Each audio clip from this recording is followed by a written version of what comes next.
Assalomu alaykum va rahmatulloh.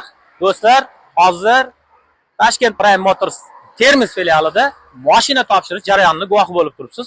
Jahongir akamiz Jack X200 mashinalarni xarid qildilar. Dinovdan kelib xarid qildilar. Akalarimiz mana o'zlari ham aytishadi.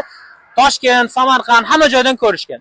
O'zimizda bor. Sababi avtoritet qismlari o'zlari aytib o'tishadi hozir. Gaz hamda garantiyalari, bonuslari ichida qilib beryapmiz. Shu yerda o'zidan olishdi. Narxlar bir xil. Hozir akamiz o'zlaridan bir og'iz gap eshitamiz. Assalomu alaykum akajon. Assalomu alaykum. Yaxshi kunlaringizni xush kelibsizlar, charchamasdan. Xo'p, mashinani bir ikkita savollarimiz bor.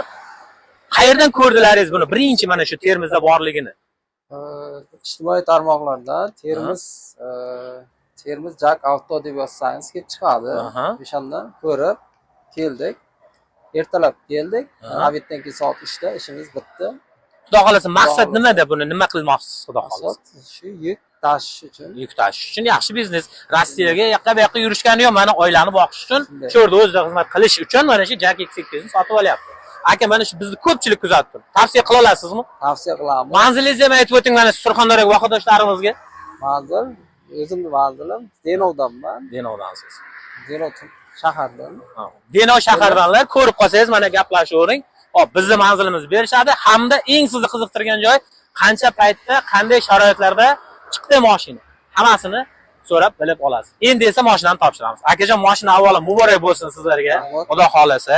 Xo'p, bu счет spravka, mashina siznikiligini tasdiqlovchi hujjat. Bu podnomerlarimiz, bu esa mashina kalitlari. Xudo xolasa yana bonuslarni beramiz, nasib bo'lsa. Bizni kuzatishda davom eting.